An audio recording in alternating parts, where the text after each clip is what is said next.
D'abord, ce nouvel enlèvement, je vous le disais, sur fond de chantage à la crypto-monnaie. Un homme a été libéré hier soir après avoir été séquestré 2 jours dans un pavillon de l'Essonne.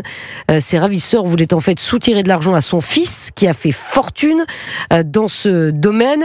Une affaire qui intervient quelques semaines, Antoine Bienvaux, après le kidnapping de David Balland. On en avait parlé, le cofondateur de l'entreprise de crypto-monnaie Ledger. Et les 2 enlèvements se ressemblent énormément. Oui, car comme lors de l'enlèvement de David Balland, c'est une nouvelle fois une fortune de la crypto-monnaie qui a été visée par cette tentative d'extorsion.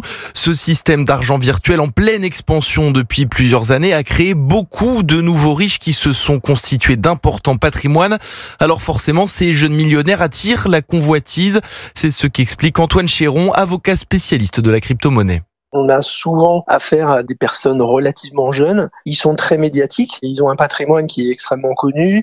Ils suscitent des convoitises. Et puis malheureusement, il y a des gens qui sont mal orientés et qui veulent obtenir ça. Mais on est sur des actes qui sont odieux et extrêmement violents. Des enlèvements violents qui ont pour but d'extorquer de l'argent à ces créateurs de crypto-monnaies.